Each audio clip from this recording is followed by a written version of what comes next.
Bonjour mes amis, bonjour Wendy, bonjour l'esprit, comment allez-vous? Bien, ou bien, voilà, on a le choix. Ouais, vous allez bien, bah écoutez moi aussi. Une petite voyance Emmanuel Macron, deuxième trimestre, parce que celle-là je l'ai dans la tête, voilà. Bon, qu'est-ce qu'on se dit là?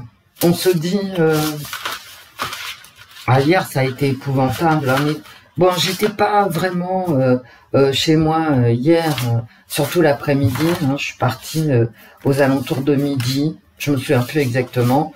Et je suis rentrée vers 21h, pas trop tard. Mais j'ai été occupée toute la journée. Ce qui m'a valu d'ailleurs de traverser le 19e arrondissement pour aller faire un tour ailleurs. Bon, enfin, peu importe, je ne vais pas vous raconter ma vie, bien qu'elle soit tout à fait intéressante, voire passionnante, mais je ne vais pas vous la raconter. Donc, en voiture, j'ai traversé le 19e arrondissement, et c'est vrai que je n'y vais pas souvent, sauf Porte de la Villette, pour des raisons familiales. Je suis obligée de passer par là assez souvent. Mais là, je suis partie boulevard de la Villette, dans le 19e. Ensuite, j'ai un décalage à l'écran. J'espère que la vidéo va se passer correctement. L'esprit, es-tu là? Oui. Je suis là, Wendy. Voyons, c'est Pélayou. Donc, boulevard de la Villette. Boulevard... comment ça s'appelle là-bas? De Belleville et boulevard de Ménilmontant, mais un enfer. Non mais attendez, alors je vous avais parlé de l'avenue de Flandre, toujours dans le 19e, qui était prévue pour être un hub commerçant. Bon, c'est franchement, l'avenue de Flandre est en totale déshérence. Eh bien, c'est pareil, c'est exactement la même chose. Dans le 19e arrondissement, toujours dans le 19e arrondissement, entre, je vais dire le métro Jaurès et la fin du boulevard de Ménilmontant, jusqu'à, il faut dépasser le Père-Lachaise, jusque tout ce boulevard en partant de Jaurès est mort. Les commerces sont fermés. Comme les gens veulent pas payer la lumière, les commerçants, on ne sait pas si le commerce est ouvert ou fermé. Non, c'est réellement quoi. Je sais pas. Je vous parle pas de l'état des rues, de l'état des trottoirs, de l'état des pseudo-espaces verts, parce que de Jaurès après le cimetière du Père-Lachaise, il y a un terre-plein central. Ah, mais dans quel état c'est, quoi. Et écoutez, on nous a changé Paris, on nous a changé la France, tout simplement. C'est dégoûtant, c'est lugubre. C'est lugubre. Et ensuite, pour rentrer chez moi, au retour, j'ai pris donc le même chemin, voilà. Et, sauf que je suis passée au métro La Chapelle. Alors là, mes amis... Bon, j'y passe souvent, mais je tiens à vous dire que ça s'aggrave de semaine en semaine. La dernière fois que j'ai été passée, ça fait combien de temps? Ça fait très peu de temps, c'est une horreur. C'est une horreur. Écoutez, l'État, là, la mairie de Paris, etc., mais faites quelque chose, quoi. Faites quelque chose. C'est invivable. On ne peut pas y passer à pied. Moi, je ne sais pas comment vivent les gens, je n'en sais rien, mais c'est plus que troublant, c'est étrange. Vous voyez, on vit dans un monde étrange. Je ne reconnais plus, j'ai pas reconnu Belleville. Tous les vieux Parisiens savent qu'à Belleville, on pouvait y aller il y a longtemps. Vous savez, manger les premiers Grecs. Non, mais là, tu t'y vas pas manger. Je veux dire, voilà, tu n'y vas pas, tout simplement. Et puis, de toute façon, il n'y en a plus. J'en ai plus, j'en ai pas vu. Alors, est-ce qu'ils étaient ouverts, fermés? Alors, comme maintenant, il n'y a plus de lumière la nuit sur Paris, eh ben, on ne sait pas si c'est ouvert ou fermé. Et même la journée, on ne le sait pas. Et en dehors de la saleté qu'il y a sur les trottoirs, ce qui m'a vraiment frappé, est-ce que je les ai... Non, je les ai pas brassés. Je sais plus. Bon, je recommence. Je crois que je les ai brassés.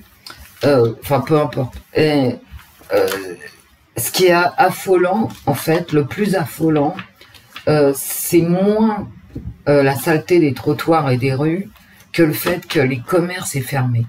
Bien. Alors, vous me direz, ceux qui habitent dans le 19e, hein, parce que moi, ça fait longtemps que j'étais pas allée à Belleville.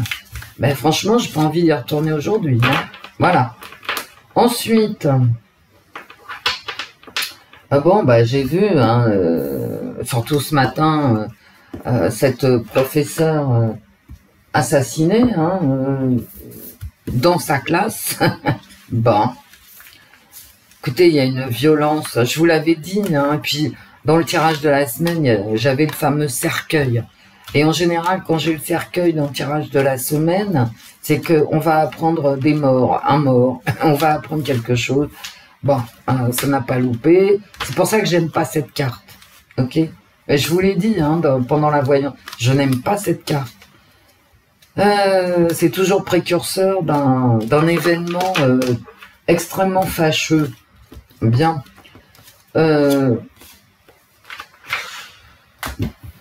T'acceptes une société qui se barre en sucette. Mais il y a qu'à Faucon, non, c'est pas ça que j'allais dire. Il y a qu'à regarder les trottoirs à Paris, les rues, les commerces fermés, les rideaux de fer. On sait, parce qu'on a fait des études dans ce sens que la misère, forcément, augmente la violence. Bah, on le sait depuis toujours. Hein, c'est pas, voilà. On n'a pas attendu 2023 pour savoir que la misère accentuait la violence. Mais comment se fait-il qu'on laisse cette misère mais fleurir, parce qu'elle fleurit.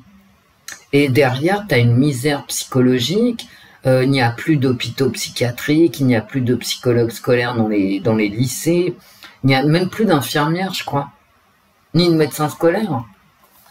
Pour choper le médecin scolaire, je sais pas, il faut marcher sur les mains, voilà. Donc, on laisse fleurir cette misère financière et psychologique, et on s'attend à vivre normalement. Bah non, non, non, bah non. Et tout le monde le sait, ça, hein.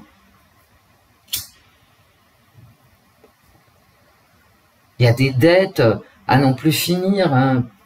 Il y a des enfants qui jouent dans la rue. Je vous assure, on marche sur la tête complet, hein, complet. Moi, ça fait des années sur cette chaîne hein, que je le dis. Vous voulez pas d'actes contre les enfants, mais putain, mais gardez-les chez vous déjà pour commencer. Ce qui n'est pas le cas, hein. Ce qui n'est pas le cas. On n'arrête pas, moi, personnellement, sur Paris, je n'arrête pas de croiser, je sais pas, des petits groupes. Alors, ça va pas loin, puis c'est sympa, a priori, de gamins de plus en plus jeunes qui se baladent ensemble, mais ça craint, hein, mes amis. Et je les croise dans des quartiers où il y a de la prostitution, de la drogue, etc. Mais qu'est-ce qu'ils font là, quoi? Qu'est-ce qu'ils font là? Parce que c'est dangereux pour eux. Et moi, je pense pas forcément à la pédophilie. Je pense vraiment au trafic de drogue. Ils peuvent se faire voler leur portable. Enfin bon, c'est dangereux physiquement pour eux. Alors effectivement, derrière, comme je vous l'ai déjà dit, on a des gamines qui se prostituent dans les endroits où il y a de la drogue et qui ont parfois 14 ans. Hein. Bah ouais, et tout le monde s'en fout. J'allais dire un autre mot, mais tout le monde s'en fout, quoi. Et les services sociaux sont complètement dépassés. Il n'y en a plus, je crois. Je les vois jamais. Je vois des gamins qui traînent près des lieux de prostitution, près des lieux de toxicomanie et il y a jamais, il se passe rien. Bon, donc on va vers une société de plus en plus violente et de plus en plus misérable. Et quand je vous le dis, c'est que je le constate. C'est-à-dire, je regarde autour de moi et je vois des rideaux de fer, des gens qui vont, qui viennent, des gamins tout seuls dans la rue, on ne sait pas pourquoi. Non, on ne sait pas pourquoi, hein. Mais parce que les logements sont pas adaptés aux familles, parce que les logements sont beaucoup trop chers par rapport au niveau des salaires. Et qu'est-ce que c'est, je veux dire, et beaucoup de gens, même s'ils ne le veulent pas, même si c'est pas un désir chez eux, vivent des aides sociales. Et les aides sociales, c'est un fil à la patte, je ne cesse de vous le dire. Les aides sociales, ce n'est pas une liberté. Regardez Lula.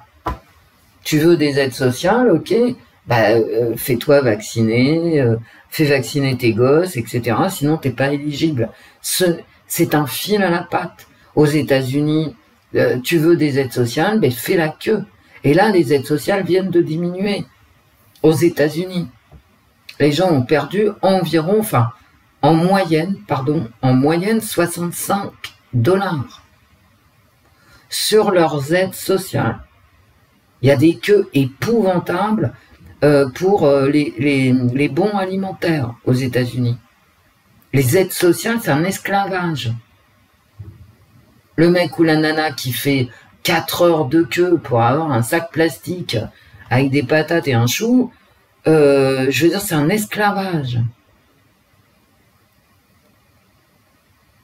Bon, il y aurait beaucoup à dire sur les aides sociales, mais je suis pas là pour ça.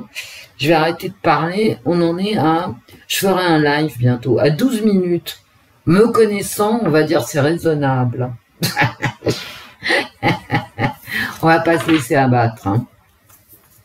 Vous savez, le monde d'après, là, le monde d'après cette crise, ces guerres intestines ou exogènes, peu importe, le monde d'après, c'est un monde où il va falloir bosser. Que tu sois jeune, adulte ou vieux, comme avant dans les campagnes, comme ce que j'ai connu moi. Je vous l'ai déjà dit, mon arrière-grand-mère et puis ma grand-mère, elles ont gardé toujours un travail. Et ma grand-mère, c'était laver la salade. Jusqu'à 95 ans, elle a lavé la salade. Mais elle se sentait utile. D'accord? Mon arrière-grand-mère, c'était me garder.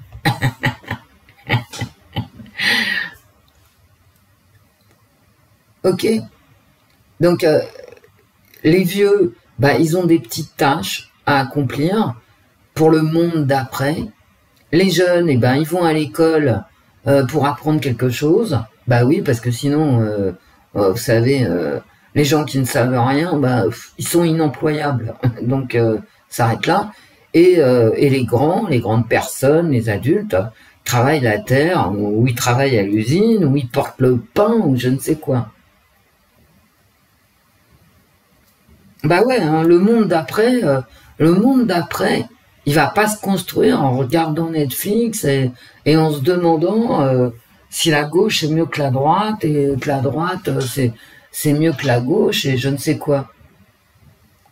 Ça c'est, vous savez, les idéologies elles vont se prendre le mur du réel. Hein.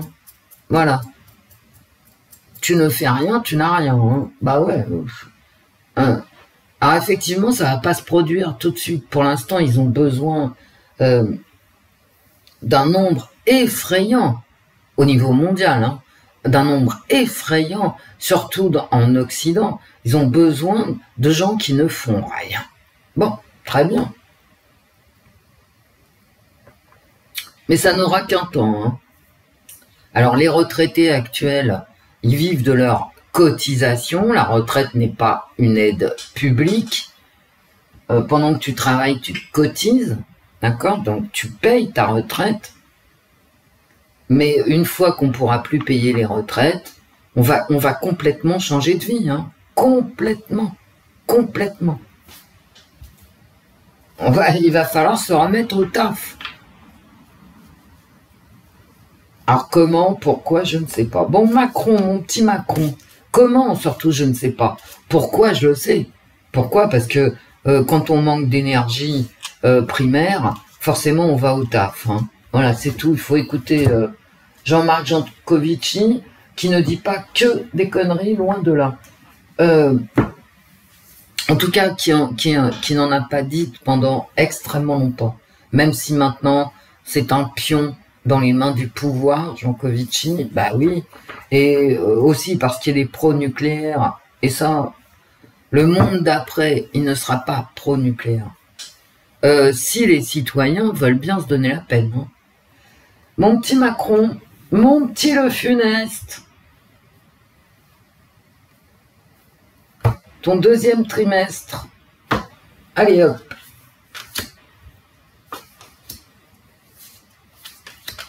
Je vous ai gavé, hein. Bah ouais. Non mais je vous dis, hein, si on se retrouve pas les manches, si on ne sait pas ce qu'on veut, ah, ça va pas changer demain. Hein. Et puis moi, je m'en fous. Plus je vieillis, plus je m'en fous des idéologies. Hein. C'est pas à coup d'idéologie que tu vas nourrir tes gosses, hein, crois-moi. Et puis pour ce qu'elles ont donné, les idéologies, hein, entre nous, mes amis,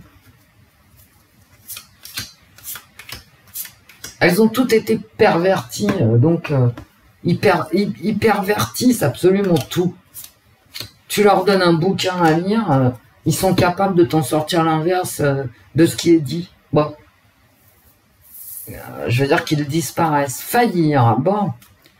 Eh ben, il va se retrouver bien emmerdé. Hein. Et il noie son chagrin, et il n'arrive pas. Voilà. Faillir.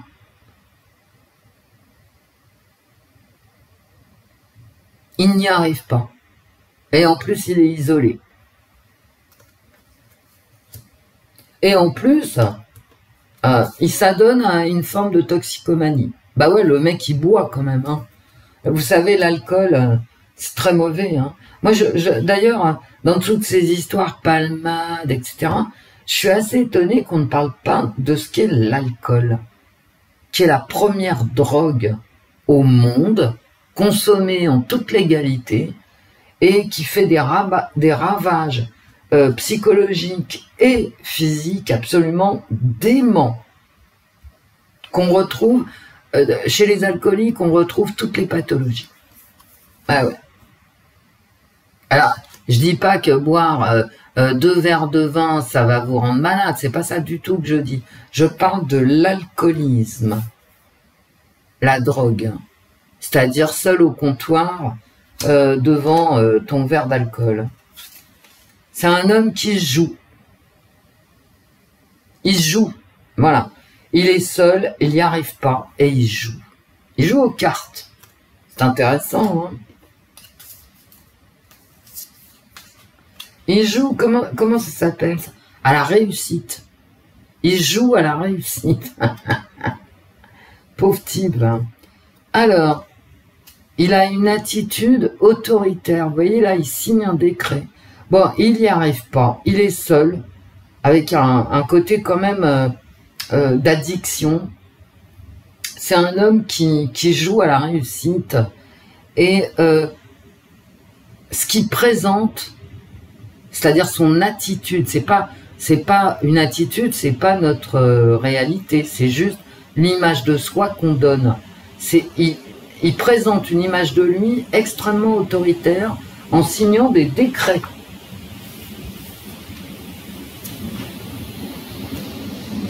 Il va essayer d'arranger sa dette. Hein. Bah ouais. Et il est malade de la dette. Et il a une dette. Et cette dette l'isole. À mon avis, la France, là, elle va dans le mur avec la dette. 3 000 milliards de dettes, à mon avis, ça va mal se terminer. Hein. Au niveau de l'Europe, avec les Allemands, avec les autres pays européens. Je veux dire, c'est un boulet, cette dette. Vous savez, nous, les citoyens normaux, les petits citoyens dont je fais partie et dont vous faites partie, quels que soient vos revenus. Quand nous sommes hyper endettés, ben on n'y arrive pas, hein, tout simplement. Oh là là là là, il va être jugé à l'étranger. Il va être jugé. Ah bah ouais. Son attitude autoritaire, ah bah ouais. Il va être montré du doigt, surtout à l'étranger. À mon avis, en rapport avec cette dette, ce que je vous disais à l'instant. La dette française, elle pèse sur l'Europe. Elle pèse sur la BCE. Elle pèse par rapport à sa politique ukrainienne. Je veux dire, quand t'as pas de thune, tu te la boucles. Tu vois? Non, mais tu te la boucles vraiment. Comme moi, si le jour où je peux plus rembourser mes dettes, eh ben, je me la boucle. Hein. Je vais à la banque, la queue entre les jambes. Voilà, c'est un peu ça qui se passe. Ah, d'accord. Il est attaché. Alors peut-être à son image de père, mais là, moi, j'ai père, j'ai celui qui est responsable d'être attaché très certainement par cette dette. Il est responsable de cette dette. Le père, il est responsable. Vous savez, c'est le patriarcat blanc. Ok? Responsable de tout. C'est ça, hein, le patriarcat, c'est le père. C'est la loi romaine. C'est notre code civil qui a été transformé. Hein, parce que maintenant, les femmes, grâce à Dieu, sont autant responsables que les hommes. Mais dans le patriarcat, c'est le père qui est responsable. Et il est responsable d'avoir... comment dire, attacher les Français à cette dette. Moi, je pense, hein, il est vraiment responsable. Et c'est pour ça qu'il va être jugé. Hein. Bah oui. Il est fatigué d'être isolé. Bah ça, bah ouais, hein, il est isolé 2 fois. Hein. Il est vraiment isolé. Dans une addiction à quelque chose, et puis dans son échec. Il est complètement isolé dans son échec, qu'il tente d'oublier par des substances. Moi, je dis pas que c'est vrai, hein, je lis mes cartes. Et il est fatigué de cet isolement, hein, il est complètement isolé. Deuxième trimestre de Macron, ça se présente très très mal, notamment à l'étranger. Et il est stupide, et il va prendre un petit peu l'air. Hein. Vous voyez, c'est la campagne, c'est la santé... à mon avis, ouais, à mon avis, il va prendre un petit peu bêtement, quoi. Et il est jugé, hein, il est jugé à l'étranger. Hein. C'est la carte au-dessus, il est jugé, mal jugé, hein. Puis à regarder le nombre de magistrats, hein, quand même. Et à mon avis, il va s'éloigner, hein. Il va s'éloigner bêtement, hein, se marquer dessus, voilà. Je comprends pas trop à part ce que je vous dis, mais il cherche la solution pour se faire pardonner. Regardez. Il y a un homme qui abat ses cartes. C'est un homme qui abat ses cartes. Il cherche une solution pour se faire pardonner, une ouverture vers un pardon. Mais en fait, le pardon, il n'arrivera pas. Regardez comment cette carte du pardon est entourée. Il est jugé, il est isolé et il est malade de sa dette. Bon, à mon avis, là, Macron, il est très très mal barré. Qu'est-ce que je vais faire? Qu'est-ce que je veux faire, moi? Il est très très très mal barré à la Commission européenne, par rapport à sa guerre en Ukraine, par rapport au peuple français, il est complètement isolé. Et c'est un mec qui va pas arrêter de nous emmerder, parce qu'il va prendre une attitude autoritaire.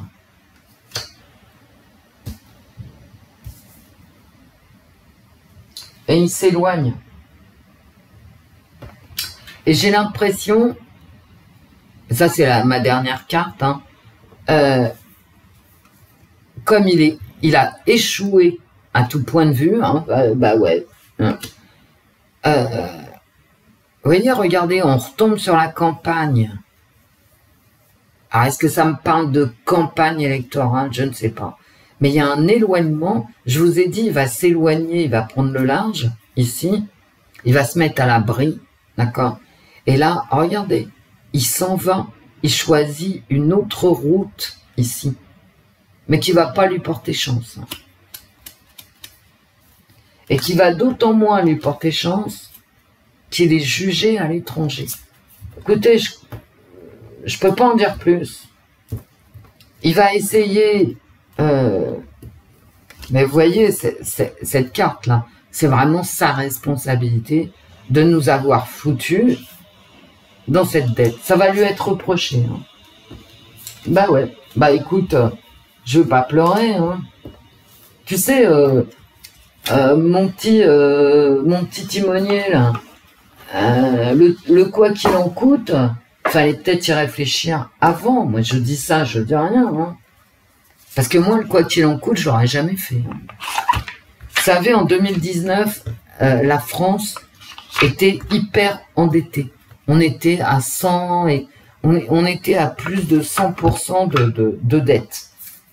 Et en 2020, quoi qu'il en coûte, je distribue le pognon, bah, y a qu'à voir les commerces. Hein.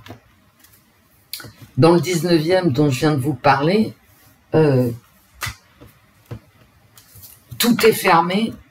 Le quoi qu'il en coûte pour sauver les commerçants, dévisu, hein, je constate, c'est tout. Ça n'a rien donné, à part qu'ils ont embourbé le pognon et ils ont tiré le rideau, les rideaux de fer et cassos. Et c'est tout, hein. Je vais pas prendre les tarots. Je vais pas prendre les tarots, pourquoi? Parce que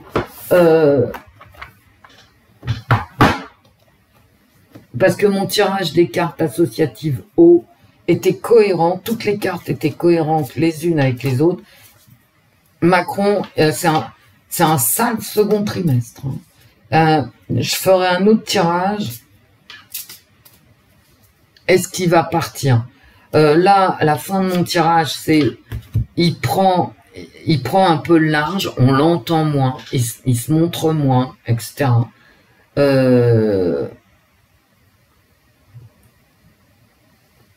C'est la dernière carte de mon tirage.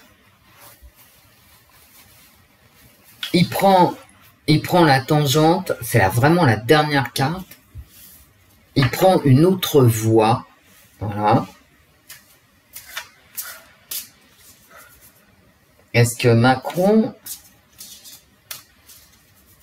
va prendre une autre voie, les cartes?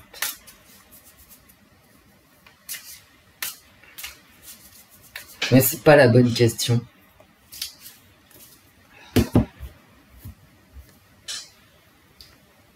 Macron. Ah, elle est à l'envers. Hein. Une occasion perdue. À l'envers. Une occasion perdue. J'ai un 10 de carreau. C'est la fin d'une certaine... comment dire? C'est la fin d'un certain travail pour passer à un autre. Hein. Une occasion perdue et de la méchanceté. Il y a de la méchanceté. Souvenez-vous, dans mes cartes, là, il a une attitude autoritaire. C'est de la méchanceté au deuxième trimestre, Macron. Je vous la mets comme ça.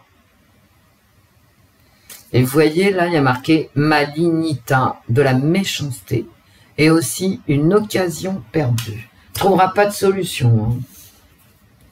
Hein. Et là, j'ai quoi? Il a un challenger.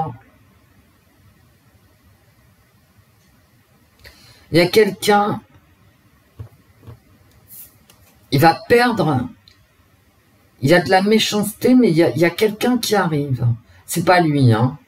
C'est un valet de cœur, quelqu'un qui va lui apporter une contradiction. Ce n'est pas lui. Je suis désolée, il est plus assez jeune pour être un valet. Je pense que c'est la jeunesse. Attendez, attendez, à moins que ça me parle de sa vie privée. Qu'est-ce que j'ai là? Une discorde. C'est la jeunesse qui va aller dans la rue, mes amis, au deuxième trimestre.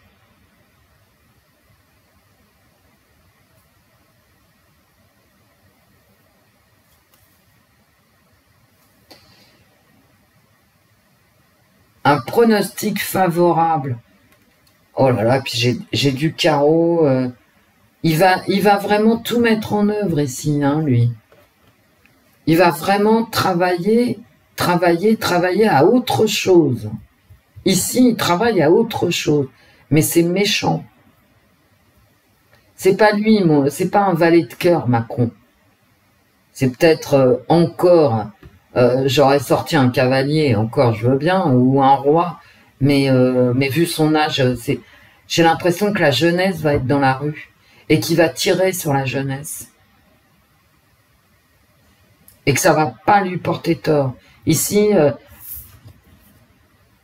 voilà. Ici, j'ai la dispute. Hein.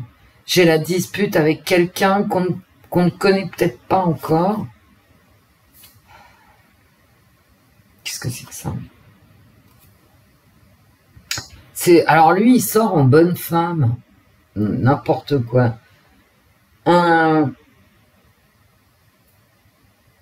Bon, et derrière, j'ai quoi?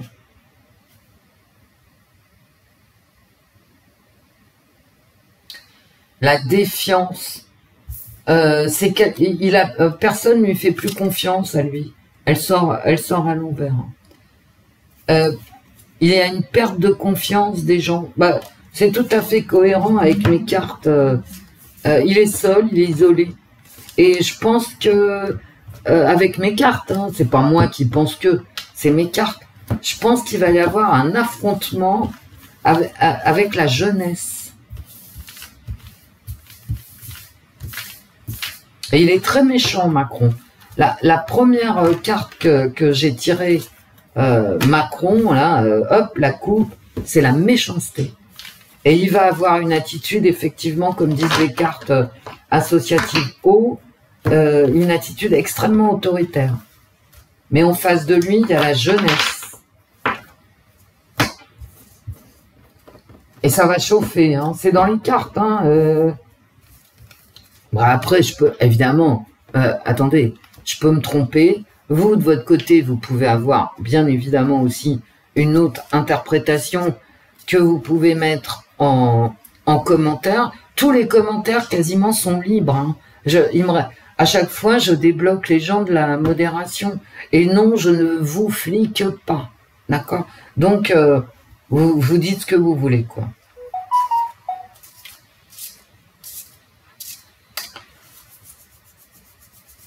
Allez. Ah oui, il y aura certainement des pubs en début de vidéo parce que j'ai réfléchi à ce que mon ami Madi Jasper m'a dit que si je voulais, je pouvais donner ce que je touchais via YouTube à une association ou à des gens qui en ont besoin aussi. Et je trouve que c'était une bonne chose parce qu'en plus, mes vidéos sont très mal référencées depuis que je mets plus de pub. Alors, c'est pas que j'ai un ego surdimensionné, mais enfin, tout de même, ça prend de l'énergie de faire des vidéos. D'un autre côté, je peux donner le fric, voilà, ou le garder. Je m'en rien. En tout cas, c'est vrai que Maddy, elle a pas tort, quoi. Donc, on va faire le tirage. Macron au deuxième trimestre 2023.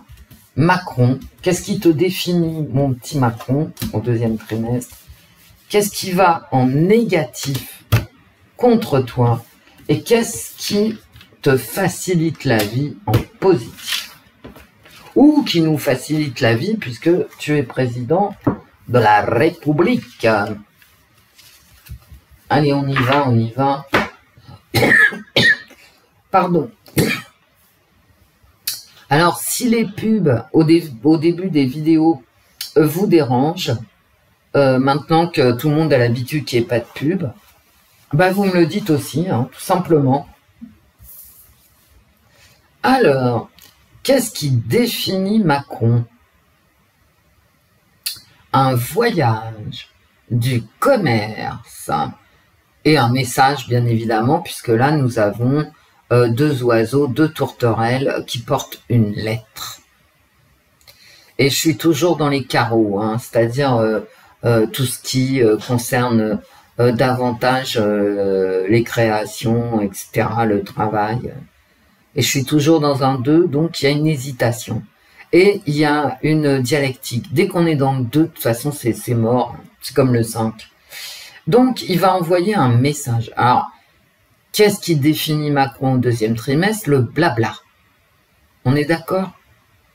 Le blabla. La propagande. Le message. Mais c'est aussi un message, ça peut être un décret. Ok? On retombe toujours sur mes cartes O, associatives O. C'est aussi des voyages et du commerce. On en a besoin du commerce. On retombe sur les dettes, etc. Bon, qu'est-ce qui définit Macron? Le discours, ses décrets, ses voyages, et avec une connotation de commerce. C'est pas des voyages pour comme ça, quoi. Hein. Qu'est-ce que j'ai là? Alors, je vous la mets à l'endroit. La spéculation et la trahison. Qu'est-ce qu'il y a marqué là? Ouais. Et en plus, avec une notion de vol sur l'image, hein, d'argent. Et là, je l'ai à l'envers. Et là, effectivement, j'ai Macron. J'ai le roi de carreau, celui qui a la possibilité. Et là, j'ai quand même, à l'envers, j'ai une recherche de sa part de modération par rapport à l'argent. Moi, je pense qu'on va entendre parler des impôts. Eh ben si. Moi, c'est ce qui me vient à la tête. Hein. Maintenant, vous n'êtes pas obligé d'être d'accord avec moi, encore une fois. Mais il y a aussi une spéculation dans cette carte. Donc, effectivement, c'est blablabla par rapport au pognon. Par rapport au pognon. Et il va essayer de faire des arbitrages en négatif. Hein.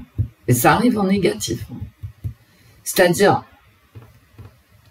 ça c'est lui, blablabla. En négatif, j'ai mes dettes qui ressortent.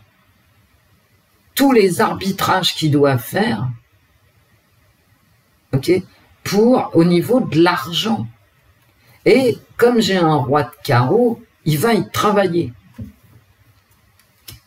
Et il va essayer de trouver un équilibre financier. Ça, c'est en négatif. Hein. Donc, l'équilibre financier, ok, voilà.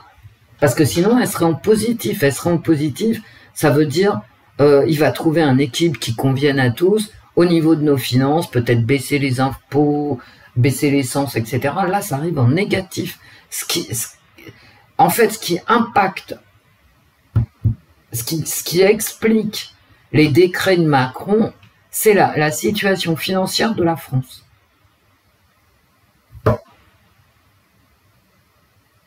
Parce qu'il y a trop de dettes, tout simplement. Et merde. Et en positif, j'ai la condescendance. Écoutez, ça va mal se passer. Hein. Et là, je suis dans le trèfle en plus. Et j'ai le docteur, hein, donc je ressors les problèmes de santé. Et j'ai les indulgences. Le peuple va être indulgent. Parce qu'il y a une maladie française, ou une maladie à lui, d'ailleurs. Est-ce que c'est lui qui est malade ou quelqu'un... parce que finalement, ce qui arrive en positif par rapport à ces décrets, d'accord, à ces discours, c'est l'indulgence. Alors, il va peut-être réintégrer avec cette carte-là, il va peut-être, qui arrive à l'envers, il va peut-être réintégrer, mais c'est le médecin, hein, il va peut-être, c'est en positif, réintégrer les soignants suspendus. Suspendus, ça m'a toujours... mais rien qu'en le disant, ça m'énerve. On dirait qu'ils sont suspendus à je sais pas quoi, aux branches du sapin de Noël, quoi. C'est n'importe quoi, hein, suspendu. Ouais. Bon, bref. Non, non, les soignants virés, ouais. Ça arrive en positif, mais c'est une carte qui est moche. Et il y a de la condescendance. À mon avis, en positif, il va essayer de faire un équilibre pour les Français, un équilibre financier, les impôts, cette dette, etc. Il y a une indulgence du peuple. Et des aides, hein, ici. Des aides, ici. J'ai un roi de trèfle, hein. La générosité.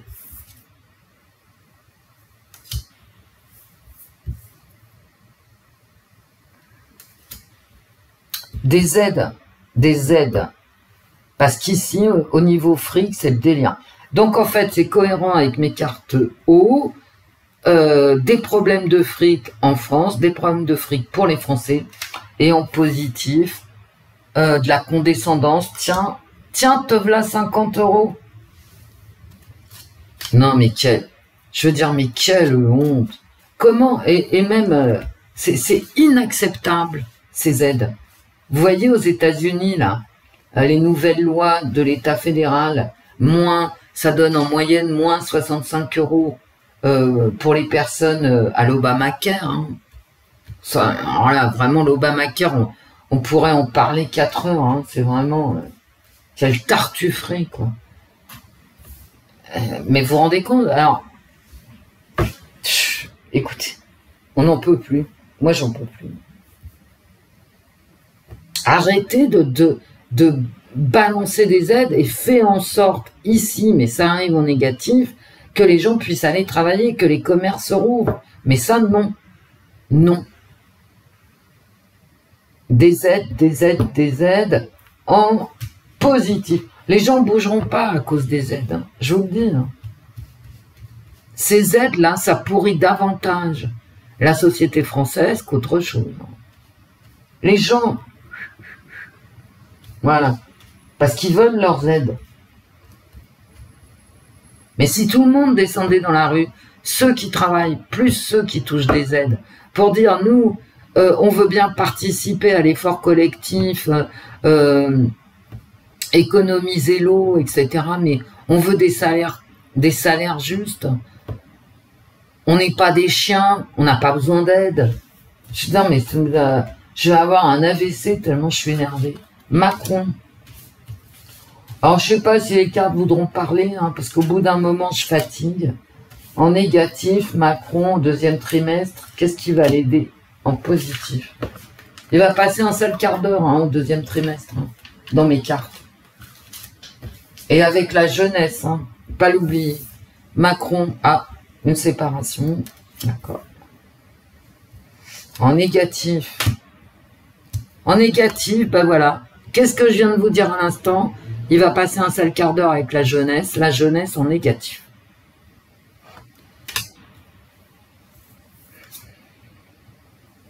Et le danger, bah regardez-moi ça.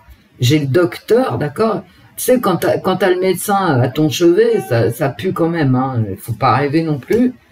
Et parce que lui, là, sur l'image, hein, et puis même la carte, hein, c'est ce que veut dire la carte, hein. C'est le médecin qui arrive pour te soigner et il est à ton chevet. T'es franchement pas coliole, hein, comme on dit en patois. Ça veut dire t'es pas tout feu tout flamme. Hein. Coliole. Et on apprend un autre mot de patois. Patois du sud-ouest. Et là, il y a danger. Hein. Donc j'ai le médecin et le danger qui arrivent en positif. Hein. C'est mon côté positif ici. Eh ben, c'est la merde quand même. Hein. Et là, j'ai cette carte de séparation sur les messages, etc. Donc, ça va être des décrets comme dans mes cartes haut, où il y avait marqué autoritaire. D'accord? C'était autoritaire, je vous l'ai dit, des décrets autoritaires. Et là, la population va se diviser. Bah. Et voilà. Et ces jugements, etc. C'est pas la peine que je recouvre. Jugement dans mes cartes haut. Et cette jeunesse, il va avoir, qui sortait à ma coupe, hein, avec la Sibylle italienne, et là, j'ai vraiment cette jeunesse qui arrive en négatif pour des problèmes. La jeunesse n'y arrive pas, quoi. Voilà, pour des problèmes matériels. Hein. Bon, bah écoutez, le petit père, j'arrête, hein, j'arrête parce que au bout d'un moment, je suis concentrée. Au bout d'un moment, je fatigue. Donc, je ne sais pas combien a duré ce tirage. Bah, quand même 45 minutes. Hein, la Wendy, on peut la lire. Bon, bah mon petit Le Funeste, mon petit Funeste, hein, tout court. Moi, je serais toi, je me mettrais au taf. Hein, parce que dans mes cartes haut, il essaye toujours d'imposer son truc ou alors de fuir. En fait, c'est ça, Macron. J'impose mes décrets ou je fuis, ou je me casse. Mais putain, Macron, je veux dire, jamais tu discutes, quoi. Est-ce qu'il y aura des référendums? Moi, j'arrête avec mes cartes. Hein. Bof. Peut-être. Alors, je vais vous laisser les cartes comme ça. Est-ce qu'il y aura un retour des élections? Bah, écoutez. Parce que dans ma tête, quand j'ai fait la coupe, là, la question, c'était, est-ce qu'il y aura des référendums? Et regardez. Et c'est Louis. Hein. Je vous laisse mes cartes, c'est pas certain. Hein, pour l'Ukraine, ça va mal se passer hein, chez les Français. Je vous le dis. Je vous laisse mes cartes, vous les regardez bien. Je vous laisse la réponse. Hein. J'ai la carte du oui. Hein. Dans ma tête, c'était est-ce qu'il y aura un référendum? Éventuellement, mes amis. Ben, je vous laisse. Je vous laisse avec ça, un retour des élections. Voilà. Peut-être impossible, parce que les gens veulent pas perdre leur place. Hein. Mais il en sera question. Et les Français, par rapport à ce qu'ils donnent pour l'Ukraine hein, et les sacrifices qui ont eu lieu depuis 2022, depuis maintenant, aujourd'hui, plus d'1 an, ça va un petit peu tanguer. Bon, je vous laisse, mes amis. À très très vite. Gros bisous. Gros bisous à vous. Au revoir, mes amis. Au revoir, Wendy. Au revoir, l'esprit. Au revoir, les fées. Portez-vous bien.